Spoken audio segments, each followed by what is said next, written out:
Yes. Jai Hind students, welcome to Taruna defence academy. Let's serve India together. सबसे पहले तो आज आपको पता है 14 फरवरी का दिन है और आज के दिन जो है हम सबसे पहले हमारे जो पुलवामा अटैक में शहीद हुए जो जवान हैं उनको श्रद्धांजलि अर्पित करते हैं सभी एक साथ मिलकर। और जो अभी वर्तमान में हमारे वीर जवान देश की सरहद पर हमारी रक्षा कर रहे हैं उन सभी के सुरक्षित भविष्य और उनकी लंबी उम्र की कामना करते हैं। तो सभी मिलकर एक बार जय हिंद लिखेंगे और ये काम पहले कर लेंगे, ठीक है। अब मैं आपसे कुछ बातें शेयर करना चाहती हूँ। आज के दिन पूरे 2 साल कंप्लीट हो चुके हैं हमारी आर्मी जीडी की जो फुल सिलेबस की बुक है उसको, और पूरा 1 साल कंप्लीट हो चुका है आर्मी की जो प्रैक्टिस पेपर की बुक है उसको।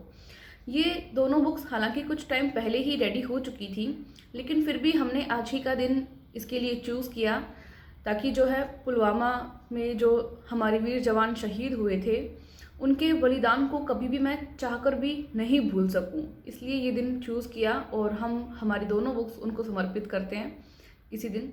और आगे आने वाले वीरों के लिए जो हमारी देश की युवा पीढ़ी आने वाली है उनको थोड़ा सा भी अगर मार्गदर्शन इस बुक से प्राप्त हो सके तो इसके लिए ये काम शुरू किया गया था। ये कंपनी जो है स्टार्ट की गई थी। हालांकि बहुत बड़े और बहुत पैसे वाले ब्रांड्स यहाँ पे रहे हैं आर्मी बुक्स में, लेकिन कोई कंपटीशन की भावना कभी भी नहीं रही। बस यही था कि स्टूडेंट्स को जो चाहिए, जो उनके लिए फ़ायदेमंद हो सके वो चीज़ हम प्रोवाइड करवा पाएँ हमारी कंपनी के माध्यम से। ये हमेशा से हमारी सभी जो साथी हैं काम करने वाले, ये उनकी लगन का हिस्सा रहा है। इस वीडियो में साथ ही मैं बात करूँगी, बहुत सारे स्टूडेंट्स हैं, कुछ जान पहचान के लोग भी हैं, कुछ ऐसे लोग भी हैं जो मुझको जानते हैं लेकिन मैं उनको नहीं जानती, और भी बहुत सारे मित्रगण हैं, कुछ कलीग्स हैं, कुछ और लोग हैं जिनके कुछ सवाल रहे हैं कि कैसे बिजनेस स्टार्ट हुआ, या कुछ मेरी पर्सनल लाइफ से रिलेटेड, या कुछ वो पूछना चाहते थे, कुछ मेरा इंटरेक्शन चाहते थे। तो वो सभी सवाल भी हम इस वीडियो में डिस्कस करने वाले हैं। तो आप प्लीज़ वीडियो को पूरा देखें और इसके साथ बने रहें ताकि जो है लगभग सेम ही सवाल होते हैं सभी के। बहुत सारे सवाल आए थे और उनमें से जो मेरी टीम है उन्होंने काफ़ी मेरे हिसाब से डिफ़िकल्ट सवाल जो है मेरे लिए चूज़ किए होंगे। ऐसा जो एक्साइटमेंट है उनका वो बता रहा है, और मैं थोड़ी उनकी एक्साइटमेंट को देख के नर्वस हो रही हूँ कि क्या जो सवाल हैं वो मेरे लिए उन्होंने यहाँ रखे हैं। तो वो सवाल पे भी हम डिस्कस करने वाले हैं अभी। आप सभी के दिलों में एक बहुत ही छोटी सी जगह बनाने के लिए मैंने ये शुरू किया था, लेकिन बहुत ही सारा प्यार, मतलब मेरी उम्मीद से भी बहुत सारा प्यार मुझे सभी स्टूडेंट से और जो सभी साथी हैं, साथ काम करने वाले हैं, उन सभी से भी मिला है। तो ये मेरे लिए दुनिया की हर दौलत से ज़्यादा है। इसके आगे दुनिया की सभी दौलत कम है। सीरियसली जो स्टूडेंट्स का प्रेम, जो रिस्पेक्ट उनसे मिलती है उसका सीरियसली धन्यवाद कहने के अलावा मेरे पास कुछ बचता नहीं है कि मैं कुछ भी और कह सकूं। बट मैं ये विश्वास दिलाती हूँ, मैं मेरे काम से और जितना भी मुझसे हो पाए उतना मैं आप सभी के लिए करने की पूरा ट्राई करूँगी। ये आप मुझ पर विश्वास रख सकते हैं। थैंक यू सो मच मेरी लाइफ का खूबसूरत हिस्सा बनने के सभी स्टूडेंट्स को बहुत धन्यवाद। मैं बहुत खुश नसीब हूँ कि मैंने आर्मी जैसे क्षेत्र को चुना मेरे भविष्य के लिए और मेरे बिजनेस के लिए भी। यहाँ के जो लोग हैं, जो स्टूडेंट्स हैं खासकर, इतना अपनापन देखने को मिला और सपोर्ट बहुत ज़्यादा, मतलब परिवार से भी ज़्यादा, फ्रेंड से भी ज़्यादा आप कह सकते हैं अपनापन। बहुत ही खुशी होती है। और ये जो स्टूडेंट्स हैं आर्मी वाले खासकर, इनमें बहुत एक सहयोग की भावना, ईमानदारी और एक प्योरिटी जिसको बोलते हैं, उनके व्यवहार में वो प्योरिटी है। और उससे हमेशा मुझे लाइफ में कुछ ना कुछ, हर दिन कुछ ना कुछ हर स्टूडेंट से नया सीखने को मिलता है। और इसके लिए बहुत खुश हूँ मैं सीरियसली कि मैंने ये क्षेत्र चुना। और मुझे ये विश्वास है कि सभी स्टूडेंट अपनी सोच को इतना ही पवित्र, इतना ही ईमानदार हमेशा रखेंगे, चाहे वो कितने भी बड़े आगे हो जाएं उसके बाद में भी, मुझे पूरा विश्वास है। अब मैं थोड़ा सा बिज़नेस की बात करूँगी। बिज़नेस में ये है कि ये फील्ड मेरे लिए बहुत ही नया था, कुछ भी इसके बारे में नॉलेज नहीं थी। अभी जो मेरे साथ मेरी जो टीम है, टेक्निकल टीम भी यहाँ मौजूद है, जो डिस्ट्रीब्यूशन टीम भी मौजूद है, मुझे देख रही हैं। फेस एक्चुअली मेरा रहता है कैमरे पे या जो है यूट्यूब पे भी, ऐप पे भी, बट इसके पीछे बहुत सारे लोगों का हाथ होता है। अकेला इंसान को पूरा काम कर पाना बिल्कुल भी पॉसिबल नहीं है, इसमें पूरी टीम की बहुत मेहनत रहती है। तो तरुणा डिफेंस एकेडमी जो है हमारी पूरी team, technical team, distribution team, सभी के साथ मिलकर और सभी स्टूडेंट के साथ मिलकर कंप्लीट होती है। तो बिज़नेस बहुत ही मुश्किल भरा रहा शुरुआती दौर में, क्योंकि मेरी उम्र बहुत कम रही और जो साथ काम करने वाले हैं लगभग डबल एज के भी हैं मेरे साथ, तो उनसे अभी मुझे सुन रहे हैं वो, तो उनसे काम करवाना अपने अकॉर्डिंग, उनको बोलना, कुछ मिस्टेक्स भी होती हैं, तो उसमें शुरू में बहुत ऐसे रहता था कि कैसे बोलें, क्या कहें, हम बहुत छोटी हूँ अभी और कैसे इसको मैनेज किया जाए। लेकिन मैंने पॉजिटिविटी को कभी नहीं छोड़ा। मैंने बहुत से जो अच्छे यूट्यूबर्स हैं, अच्छे जो बिजनेस मैन्स हैं, उनको काफ़ी सुना मैंने, काफ़ी मैंने पढ़ा, और लास्ट में मुझे ये लगा कि बिज़नेस में प्रोफेशनल होना बहुत ज़्यादा ज़रूरी है। अगर हम प्रोफेशनल नहीं होते हैं तो एक अच्छा बिज़नेस हम नहीं बना सकते।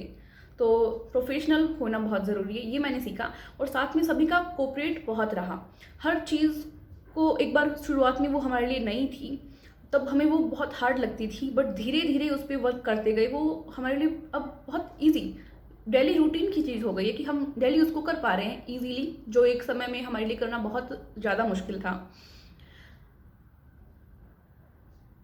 अब ये है कि हाँ, कुछ मिस्टेक्स हर चीज़ में रहती है। आप जब शुरुआत करते हो, मिस्टेक्स होती हैं हर चीज़ में, चाहे वो टाइपिंग में हुई हो, चाहे वो प्रिंटिंग में हुई हो, डिस्ट्रीब्यूशन में, काफ़ी चीज़ों में आप नुकसान देखते हैं या मिस्टेक्स होती है आपसे। उसके लिए ये है कि काम किसी का भी हो, चाहे टाइपराइटर का काम हो, चाहे प्रेस का काम हो, आप एक बार खुद से देखिए। ये जो नए बिजनेस बनाने वाले हैं उनके लिए मैं बताती हूँ, जैसे मैंने ये एक एग्जांपल दिया है, मेरा बुक से रिलेटेड काम है। अगर कोई क्रीम वगैरह कोई बना रहा है, कोई कंपनी, तो उनके लिए ये है कि आप खुद एक बार उसको देखिए, जो काम है खुद देखें। ऐसा आप निर्भर नहीं हो जैसे हम टाइपराइटर्स पे निर्भर हैं कि वो ये सही ही होगा। एक बार खुद को उस पर नज़र बनाना ज़रूरी है। अगर खुद उस पर नज़र नहीं बनाते हैं तो उसमें मिस्टेक आ सकती हैं। तो इसके लिए ये देख के चलें और यस, अपनी मिस्टेक से सीखते हुए चलें। अगर हम दोबारा कोई मिस्टेक करते हैं, दोबारा से वही सेम मिस्टेक करते हैं, तो वो उससे ज़्यादा बुरा मेरे हिसाब से कुछ नहीं होता। तो हर मिस्टेक से सीखते चलना चाहिए। एंड खुशी की बात यह है कि इतना टाइम हो गया कंपनी को बने हुए, आज तक ना तो कोई कर्मचारी हमें छोड़ के गया है, कंपनी को छोड़ के गया है, और ना ही हमने किसी को फायर किया है, निकाला है। तो इतना प्रेम भाव जो है एक परिवार की तरह यहाँ पे बना हुआ है। इसका श्रेय मैं खुद को देती हूँ, मेरे अच्छे व्यवहार को, और मुझे इस चीज़ पे बहुत गर्व है कि सीरियसली सभी का सपोर्ट इतना अच्छा बना है, और भगवान करिए हमेशा ऐसे ही चलता रहे। चलिए अब क्वेश्चंस पे आते हैं जो कि मेरी टीम ने सिलेक्ट किए हैं, स्टूडेंट्स के और जो बाकी लोग हैं उनके। तो मैं स्टार्ट करती हूँ, मेरे सामने यहाँ पे आ चुके हैं। पहला question, okay, yes send me, okay.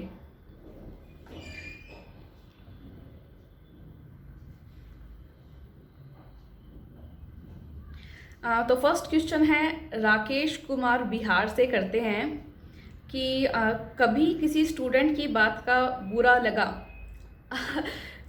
Actually मेरा मानना ये है कि देखिए राकेश, पहले तो नमस्ते, हाँ जी आपको। ये है कि 100% लोगों को आप कभी खुश नहीं कर सकते। 95% ऐसे स्टूडेंट्स, ऐसे लोग हैं मेरे पास जिनको मुझ पे बहुत प्राउड है और मुझे हमेशा बहुत सपोर्ट करते हैं, तो मैं उनसे खुश हूँ। पहले दुख होता था, कभी कुछ नेगेटिव चीज़ें आती थी या कोई स्टूडेंट कुछ नेगेटिव बोल देता था, बट मेरे एक फ्रेंड ने मुझे बताया कि एक्चुअली जो आपने हनुमान चालीसा देखा होगा यूट्यूब पे, उस पर बहुत सारे लाइक्स हैं पर उस पर बहुत डिसलाइक भी हैं। तो बहुत ही अच्छा था वो, अगर उस पर भी मान सकते हैं हम कि डिसलाइक आ सकते हैं, तो हम तो है ही क्या। तो ये इस बात पे मैंने नोट किया, और यही है कि कुछ ना कुछ तो बोल देते हैं। अब जैसे कुछ स्टूडेंट्स ने बोला कि क्या आप, मैंने कोर्स, हाँ मैं पहले बताती हूँ, कोर्स लॉन्च किया, उसमें टीचर भी थे, आपको पता है टेक्निकल टीम भी रहती है, ऐप भी है, और कंपनी में भी बहुत सारे लोग हैं। मेरी घर की फाइनेंशियल कंडीशन इतनी कोई ज़्यादा स्ट्रॉन्ग नहीं थी कि मैं उनसे यहाँ पे पैसा ले सकूँ। मैंने कभी घर से पैसा नहीं लिया बिज़नेस के लिए, तो सब काम यहीं से चलाना होता है। बहुत कुछ ऐसा है जो हमने फ्री प्रोवाइड करवाया, जितना हो सकता है फ्री प्रोवाइड अभी भी करवाते हैं। उसमें भी काफ़ी पेपर डाले हैं, यूट्यूब पे भी काफ़ी कुछ डाला है, बट कुछ चीज़ें ऐसी होती हैं जिनका कुछ मिनिमम चार्ज करना पड़ता है। लाइक जो ई बुक्स हम प्रोवाइड करवा रहे हैं उसमें 10 या 20 रुपीज़ 30 रुपीज़ इतना हम चार्ज करते हैं। वो भी इसलिए होता है कि इतने लोग आपके लिए काम कर रहे हैं, उनका घर कैसे चलेगा। तो एक स्टूडेंट ने मुझे पूछा था, जब मैंने कोर्स लॉन्च किया 99 रुपीज़ उसकी प्राइस मैंने रखी थी, कि क्या आप पैसे के लिए पढ़ाते हैं। तो देखो, आप बात ये होती है कल को आप भी फौजी बनोगे, देश सेवा करोगे, बहुत अच्छी बात है, हमें आप पे गर्व है। लेकिन क्या ऐसा हो सकता है कि आप उसके बदले सैलरी नहीं लो या पैसा नहीं लो गवर्नमेंट से? ऐसा नहीं होता। आप चाहकर भी, अगर आप चाहते हो तो भी आप ये नहीं कर सकते, क्योंकि आपका परिवार है, माता पिता हैं, भाई बहन होंगे छोटे, कल को आपकी शादी होती है, आपकी वाइफ होगी, बच्चे होंगे, उनकी रिस्पॉन्सिबिलिटीज़ आपके ऊपर हैं। तो आपको घर चलाने के लिए या समाज में रहने के लिए आपको पैसे की ज़रूरत पड़ती है। अब सोचो, मैं इतनी बड़ी कंपनी खोल के बैठ जाती हूँ और मैं जो काम कर रहे हैं उन वर्कर्स को सैलरी नहीं देती हूँ, तो क्या वो अपना घर चला पाएंगे? बिल्कुल नहीं चला पाएंगे वो। तो मुझे सभी का सोचकर, जो लोग मेरे साथ हैं उन सभी का सोच के चलना पड़ता है। हालांकि हम बहुत मिनिमम चार्ज करते हैं, कोई भी कोर्स लॉन्च किया जाता है या कोई ई बुक बनाई जाती है। और पता है आपको, महंगाई ही इतनी बढ़ रही है कि जो बुक हम शुरुआत में 120 में सेल कर पा रहे थे, वो अब हमको 150 से ऊपर सेल करनी पड़ रही है। कुछ बुक है जो 180 से ऊपर सेल करनी पड़ रही है। तो ये सब चीज़ें, ट्रांसपोर्टेशन बढ़ गया है और जो इसके लिए मटेरियल्स यूज़ होता है वो सभी बढ़ गए हैं। अब चार्जेस इतने ज़्यादा बढ़ जाते हैं कि जो पब्लिशर्स हैं उनके हाथ में कुछ रहता नहीं है, तो सभी चीज़ें मैनेज करके चलना पड़ता है। तो इसलिए मुझे थोड़ा बुरा लगा था उस टाइम, बट अब ठीक है, कोई बात नहीं, सभी को समझा नहीं सकते हैं आप। एक स्टूडेंट ने मुझे ऐसे भी बोला था कि आर्मी की बुक्स के लिए आप स्टूडेंट से पैसे लेते हो, आपको पाप लगेगा। तो इस बात पे 2-3 दिन बहुत ही दिमाग ख़राब हुआ। फिर मैंने जो साथ में काम करने वाले जो हमारे एक अनुभवी स्टाफ हैं उनसे मैंने इसमें डिस्कशन किया और उन्होंने काफ़ी अच्छी अच्छी बातें बताई मुझे, मोटिवेशनल। तो मुझे लगा ठीक है, कोई बात नहीं, सभी के साथ हम बहस नहीं कर सकते हैं और आपको खुद को पता है आप ठीक कर रहे हैं, आपकी अंतरात्मा हमेशा बताती है। तो हर इंसान को हर जगह प्रूफ करना आपको ज़रूरी नहीं है। मैं इस बात से खुश हूँ कि बहुत सारे लोग ऐसे हैं जिनको मेरे साथ आए हैं, जो मेरी टीम में हैं और वो काम कर पा रहे हैं मेरे साथ, या उनका अच्छा है। मतलब बहुत से ऐसे भी हैं जो बहुत ज़रूरतमंद थे और उनका घर चल पा रहा है। मैं इस बात से खुश हूँ और वो मुझे बहुत ब्लेसिंग्स देते हैं। I am happy. दूसरा मैं क्वेश्चन लेती हूँ जो कि है अंजलि मिश्रा गुजरात से। लिखते हैं, बिजनेस हम भी करना चाहते हैं पर घर वाले पैसा नहीं देते, क्या करें। देखिए, मुझे लगता है कि बिजनेस के लिए सिर्फ पैसे की ज़रूरत नहीं होती। सबसे पहले तो एक अच्छा प्लान हो, अच्छा प्लान कि किससे हमें कम से कम नुकसान हो सकता है या जिससे नुकसान ना हो, सिर्फ फ़ायदा हो। और दूसरा, हार्ड वर्क से ज़्यादा मैं प्रीफर करती हूँ स्मार्ट वर्क को। स्मार्ट वर्क किया जाए, अच्छा प्लान हो तो बहुत सारे इन्वेस्टर्स अपने आप आ जाते हैं। मैं आपसे बताना चाहती हूँ, अपने घर वालों का नाम लिया है, मैंने कभी घर वालों से 1 रुपया भी नहीं लिया। आप मेरे पापा या मम्मी से पूछ सकते हैं मेरे बिज़नेस के लिए। तो मेरे पास अच्छा प्लान था, तो इन्वेस्टर्स अपने आप यहाँ पे आ जाते हैं आपके लिए, आपको सपोर्ट करने। तो एक अच्छा प्लान लेके आइए पहले आप, बिज़नेस अगर आप करना चाहते हैं। नेक्स्ट क्वेश्चन यहाँ पे आ रहा है, मुकेश प्रजापत यूपी से हैं, उत्तर प्रदेश से। लिखते हैं, सरकारी नौकरी की तैयारी क्यों नहीं करती। अच्छा, मैं सरकारी नौकरी की तैयारी क्यों नहीं करती। देखिए, एक्चुअल में जब मैं पढ़ रही थी, बैचलर्स में थी, बैचलर्स इन एजुकेशन जब मैं थी, तब ही मैंने जो है सोचा था कि मैं टीचर बनूंगी। एंड मैंने central teacher eligibility test, Rajasthan teacher eligibility test and Haryana teacher eligibility test मैंने उसी टाइम क्लियर कर लिया था। और सोचा था टीचर बनूंगी, गवर्नमेंट एग्ज़ाम्स की तैयारी करूंगी, बट कुछ उतार चढ़ाव इस तरह से हुए कि मैं इस बिज़नेस में आ गई और मैंने स्टार्ट किया। लगभग 20 साल की उस टाइम मैं थी जब से इस बारे में धीरे धीरे वर्क जो है शुरू किया। और अब मुझे शौक नहीं लगता एक्चुअली। सोचो, मैं सोचती हूँ कि अगर सरकारी नौकरी में लग जाती उस टाइम, अगर वही सोचती, तो एक सीमित एरिया होता मेरे पास, एक सीमित स्कूल होता, वहीं के बच्चों को मैं पढ़ा पाती। अब बहुत बड़ा एरिया है, बहुत सारे स्टूडेंट हैं, जम्मू कश्मीर से लेके इधर तमिलनाडु साइड तक के बहुत सारे स्टूडेंट्स हैं, उनको पढ़ाने का मौका मिल रहा है, उनसे बातचीत करने का, वो उनसे काफ़ी कुछ उनसे सीखने का भी मौका मिलता है, तो उसके लिए मैं हैप्पी हूँ। एंड यस, सरकारी नौकरी की बात करूँ तो अब मुझे मन नहीं करता है। मैं मेरे काम से खुश हूँ। एंड यस, बहुत सारे लोगों को मैंने काम दे रखा है, अगर मैं सरकारी नौकरी जाके लग जाऊंगी तो वो क्या करेंगे फिर वो मुझे कोसेंगे कि ये शुरुआत करके और खुद ही खिसक गई, तो ऐसा नहीं होना चाहिए। मैं हैप्पी हूँ मेरे काम से, तो ठीक है। नेक्स्ट यहाँ पे आते हैं धीरज चौधरी राजस्थान से। मैडम जी, आप लव मैरिज को गलत क्यों बताया? नहीं, मैंने एक्चुअली ऐसा कभी नहीं बताया। मैंने ये नहीं कहा कि लव मैरिज गलत है। मैंने, हाँ, कुछ मुझे याद आ रहा है, मैंने स्टूडेंट्स के बारे में बोला था। अभी मेरी टीम वाले बहुत हंसेंगे इस पर। देखिए, लव मैरिज को मैंने गलत नहीं बताया। प्रेम जो होता है बहुत ही पवित्र और निस्वार्थ निस्वार्थ कह सकते हैं हम। प्रेम बहुत ही निस्वार्थ और पवित्र होता है, तो वो गलत कभी भी नहीं हो सकता, भगवान ने भी किया है। उसका एक सही समय होता है। अब आप आर्मी में जाना है, आपका लक्ष्य है, और आप उस लक्ष्य से भटक कर अगर इन चक्कर में पड़ते हो तो वो गलत है। देखिए, एक बार एक स्टूडेंट के साथ थोड़ा सा डिस्कशन इस पे हुआ था, मैं बता देती हूँ। जो है काफ़ी देर तक ही चला था। तो ये था कि वो कहते हैं कि घर वाले नहीं मानते या ये सब होता है, तो उसका एक सही समय होता है। एक्चुअली मैंने कभी ये नहीं कहा कि लव मैरिज गलत है। सही समय ये है कि अगर आप अपने कैरियर को साइड में रख के और इस दिशा में जा रहे हो तो वो बिल्कुल गलत है, मेरे हिसाब से बिल्कुल गलत है। हर चीज़ का एक सही टाइम होता है, उस सही टाइम पे वो चीज़ की जाए तो वो ठीक है।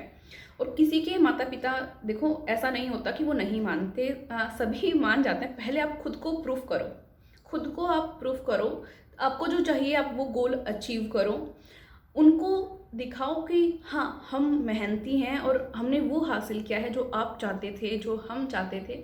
हमने हमारी तरफ से 100% दे दिया है और अब हम सक्सेसफुल हैं, अब हम रेडी हैं आगे हमारी लाइफ को सेटल करने के लिए, या जो हमारी समाज है या हमारी फैमिली है उसको बढ़ाने के लिए। तो कोई घर वाले, मुझे नहीं लगता कि मना करेंगे इसमें या कुछ भी ऐसा कुछ इशू होगा। देखो, माता पिता से ज़्यादा प्रेम आपको कोई नहीं कर सकता है। एंड यस, माता पिता के लिए भी ये है कि समाज, जाति, रिश्तेदार, ये सब बाद में आते हैं। आपके बच्चों से ज़्यादा प्रेम आपको भी कोई नहीं कर सकता, ये बात उतनी ही सही है। तो पहले खुद को प्रूफ करो, हर चीज़ का एक सही टाइम है। उसके बाद में देखिए, अब बोलेंगे कि आपका क्या है, तो देखिए, इसमें ऐसा होता है कि मेरा अभी फ़िलहाल कोई विचार नहीं है, लेकिन जब भी मेरा विचार होगा, मुझे नहीं लगता कि मेरे माता पिता मुझसे ज़्यादा विश्वास किसी और चीज़ पे रखेंगे। मैंने खुद को प्रूफ किया एंड यस, वो मुझ पे बहुत बहुत प्राउड करते हैं, बहुत प्राउड करते हैं। एंड आई एम श्योर, मैं ऑल द बेस्ट कहती हूँ आप सभी को। आप भी बहुत अच्छा करें और ऐसा कभी नहीं होगा कि कुछ मुश्किलें आएंगी, और मुश्किलें आएंगी भी तो आप उनको सॉल्व कर लेंगे। ठीक है, आई होप आप सभी को जवाब मिल गया होगा। चलिए, एक बात मुझे याद आ रही है, वो मैं शेयर करना चाहती हूँ। एक बार एक स्टूडेंट का मैसेज आया, मैं नाम नहीं लूँगी, बट यस, हाथ पे उन्होंने नाम लिख रखा कि मैं सब छोड़ दूँगा, मर जाऊँगा, ये वो, और लड़की का नाम लिख रखा। मेरे घर वाले नहीं मान रहे, ये सब ये। तो मैंने उनसे उम्र पूछी और उनकी उम्र थी लगभग 19 से 20 साल के बीच में। तो मुझे बहुत ऐसे हुआ कि मतलब बहुत छोटी एज है, इस उम्र में आपको अपना करियर का सोचना चाहिए या फिर आप इन चीज़ों में फंसकर यहीं पे रह जाएंगे। तो ये बहुत ही मुझे गलत लगा उस समय, और ऐसा बहुत सारे स्टूडेंट्स के साथ होता है। मैं समझती हूँ, मैं हर टीचर भी, अब मैं यहाँ ज्ञान नहीं दे रही, हर टीचर उसी स्टेज से गुजरा है। सभी के मन में वैसे ही उतार चढ़ाव चलते रहते हैं। टीनेज में भी ऐसा होता रहता है, हमारे मन में आकर्षण आना किसी के प्रति, ये नेचुरल बात है, इस पे बात की जा सकती है।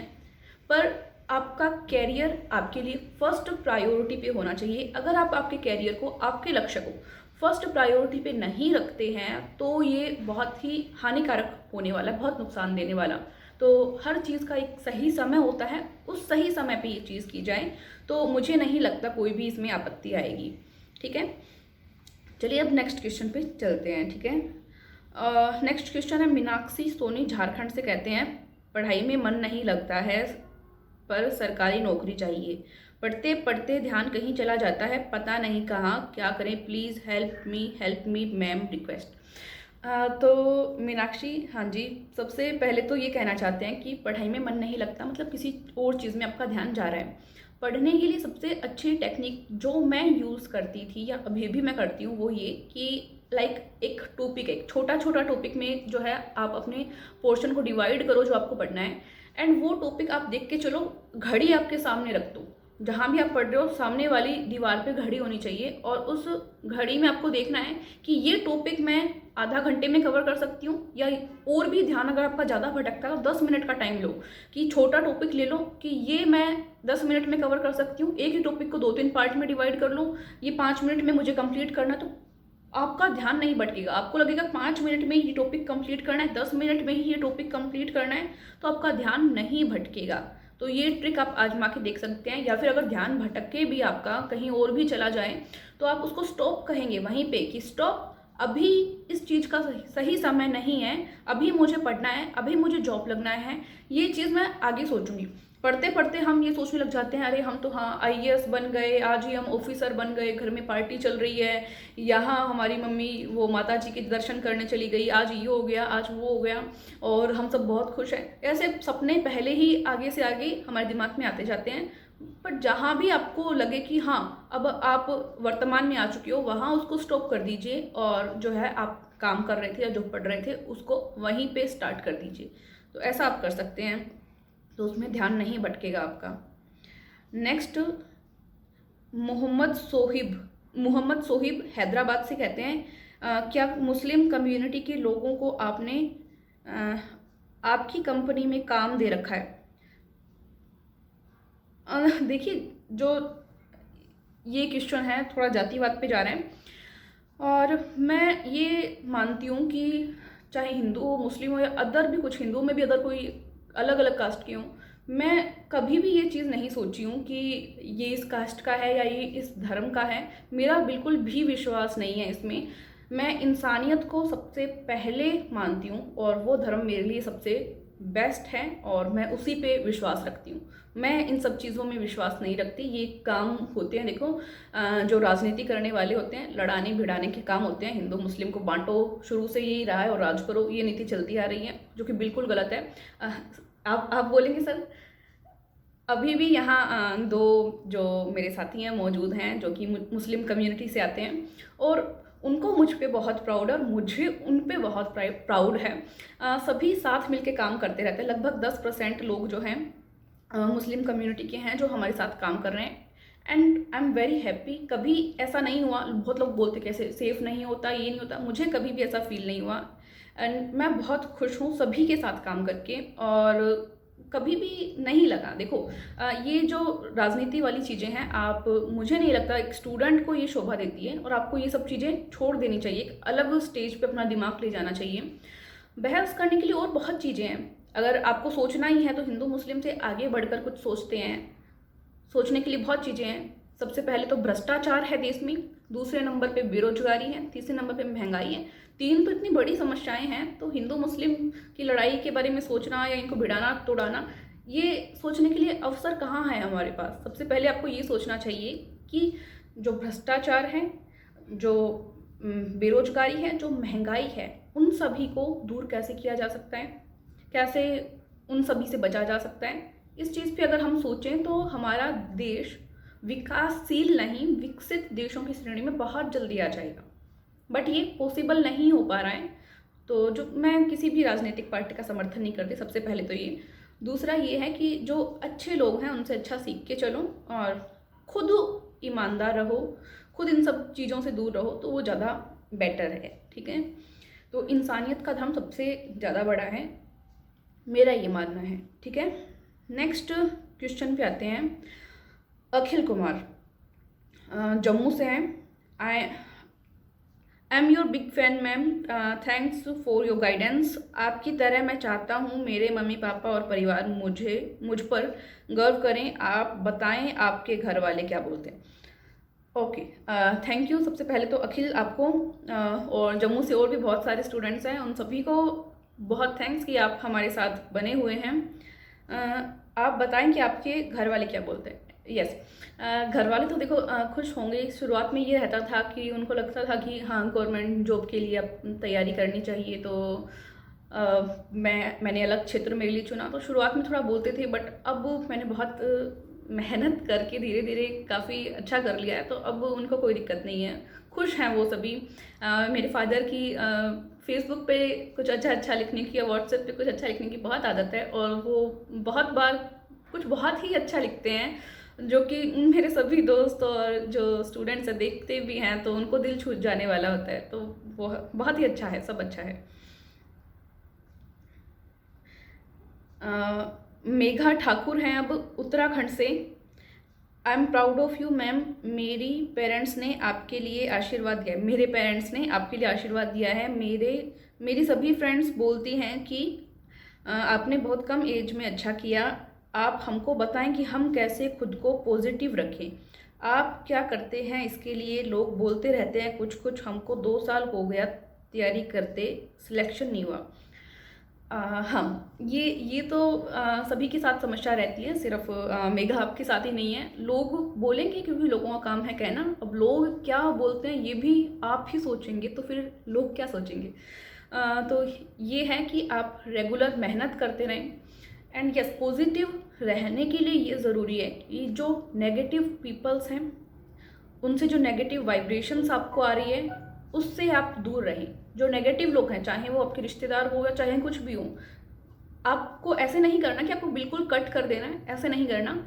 आपको ये रहना है कि उनसे थोड़ा दूर रहें, थोड़ा स्पेस मेंटेन करके चलें। ना तो आपको उनकी आवाज़ तो नहीं देगी और ना आपको कोई टेंशन आएगी। और अगर आप ऐसा नहीं भी कर सकते हैं तो आप एक चीज़ सोच सकते हैं कि जब हाथी चलता है तो कुत्ते भौंकते रहते हैं। ये चीज़ आप अपने माइंड में सेट कर सकते हैं। तो मुझे नहीं लगता कि आपको कोई प्रॉब्लम इसमें होगी। एंड यस, मेरा ये मानना है कि खुद को पॉजिटिव रखना बहुत ही ज़्यादा ज़रूरी है। अगर आप खुद को पॉजिटिव नहीं रखते हैं तो जो काम आप कर रहे हैं उसमें आपका मन नहीं लगेगा। तो खुद को पॉजिटिव बनाए रखें, बस यही है। एंड आपके पेरेंट्स को भी बहुत थैंक यू आशीर्वाद के लिए।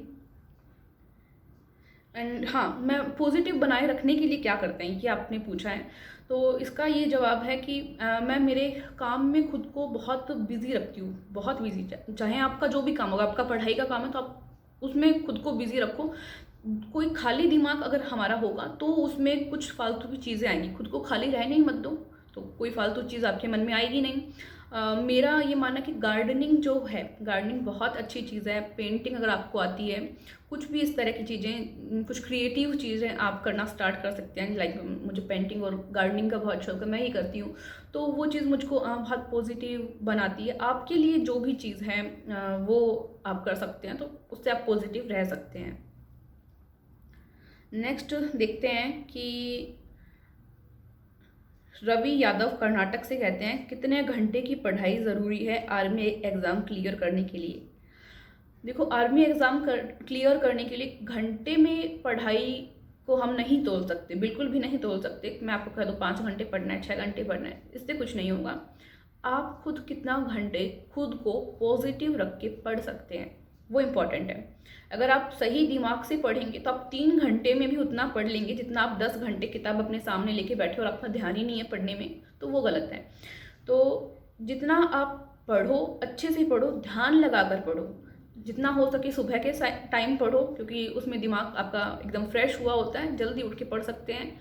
और जिसको जल्दी उठ के पढ़ने की आदत नहीं है वो थोड़ा सा योग करें, 5-7 मिनट का योग करें पढ़ने से पहले, और उसके बाद में घड़ी को सामने रखें और पढ़ना स्टार्ट करें। तो कोई घंटे का कुछ नहीं है पढ़ने का। कम से कम 5 से 6 बार रिवीजन हो जाना चाहिए आपके सिलेबस का जो आप पढ़ रहे हैं, क्योंकि अब वो बात नहीं रही कि हर कोई ही आर्मी में लग रहा है कम तैयारी के साथ भी, वो नहीं है। अब जनसंख्या बढ़ गई है, कंपटीशन बढ़ गया है, ऐसे ही आप नहीं लग सकते बिना कोई नॉर्मल तैयारी में नहीं लग सकते। इसके लिए बहुत मेहनत चाहिए आपको।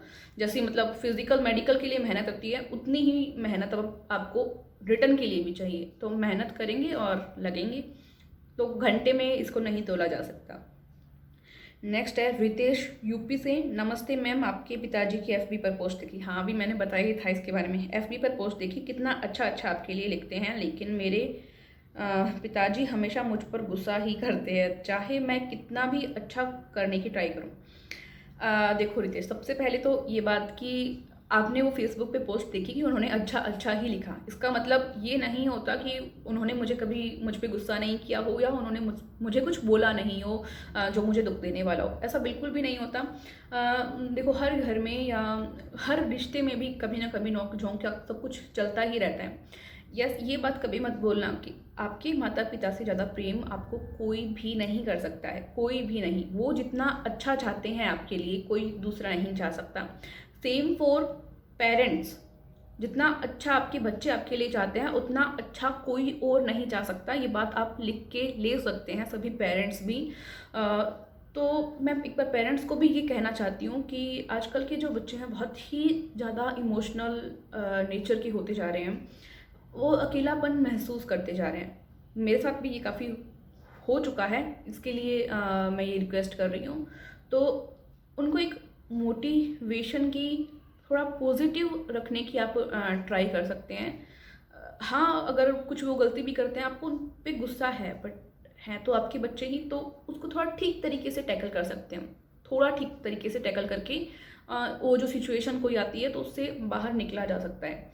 तो रितेश के लिए ये है कि मेरे साथ भी बहुत बार ये हुआ है कि मेरे पिताजी ने मुझ पर बहुत गुस्सा किया है। ये एक्चुअली थोड़ा हमारी जो जनरेशन गैप आता है उससे थिंकिंग में डिफरेंस आ जाता है, जो हमारी सोच होती है उसमें थोड़ा डिफरेंस आ जाता है, और उसके कारण जो है थोड़ा नोक झोंक जो है चलता रहता है सभी के साथ। मेरे ख्याल से यही होता है। तो आप भी उनके नज़रिए से थोड़ा समझें और खुद को प्रूफ करें। जैसे जैसे आपका लेवल जो है बढ़ता जाएगा, खुद को प्रूफ करते जाएंगे, चीज़ें सरल होती जाएंगी। अब ऐसा नहीं कि मेरे पिताजी मुझ पर बहुत जो है कम ही नोकझोंक होती है या प्राउड नहीं करते, ऐसा नहीं होता। वो मुझ पर प्राउड करते हैं, चाहे अब कितना ही तरुणा पब्लिकेशन बड़ा बन जाए, लेकिन मैं हमेशा उनकी डॉटर रहूँगी। तो उनको डांटने का या गुस्सा करने का अधिकार होता है। आपको पाला है, पोसा है उन्होंने। आप सोचिए, अगर वो आपको नहीं पढ़ाते या नहीं कुछ करते तो क्या आप ऐसा अभी जो कर रहे हैं वो कर पाते? बिल्कुल नहीं कर पाते। तो सोचिए कि थोड़े बड़े हैं या उनका नेचर अलग है, उनकी थिंकिंग अलग है, तो वो कभी गुस्सा कर देते हैं, बट दिल पे नहीं लेना चाहिए मुझे लगता है। हाँ, एक बार दुख होता है, बट उससे निकल जाओ, उससे बाहर निकल जाओ। तो ऐसा कर सकते हैं। लास्ट में ब्रह्म कुमारी रश्मि, सबसे पहले तो नमस्ते आपको। लिखती हैं उत्तराखंड से कि आपको 3 ऐसी चीज़ें बतानी हैं जो बहुत ही अच्छी हैं आपके लिए और जिनको आप बहुत बुरा मानती हैं। ओके, तो सबसे पहले मैं 3 अच्छी जो चीज़ें हैं, जो संवेग हैं, उनके बारे में मैं चर्चा करती हूँ। सबसे पहले अच्छी चीज़ में मेरे लिए है सकारात्मकता।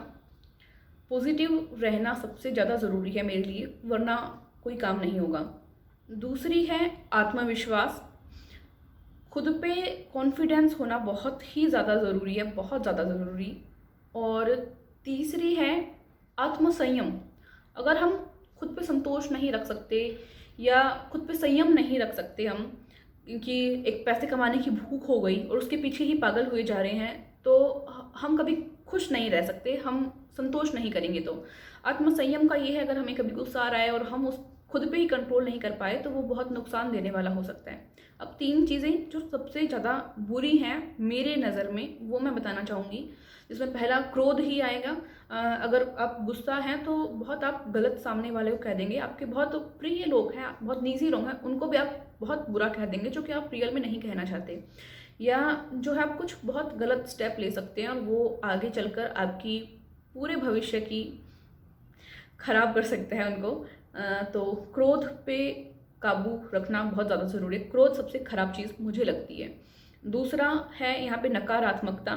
नकारात्मकता से दूर रहना ज़रूरी है, चाहे वो किसी लोग पर्टिकुलर किसी इंसान से हमें आ रही है या कुछ भी अदर सोर्स से हमें मिल रही है, उससे दूर रहना सबसे ज़्यादा ज़रूरी है मेरी नज़र में, वरना वो आपकी लाइफ और आपका जो माइंड सेट है उसको ख़राब कर सकता है।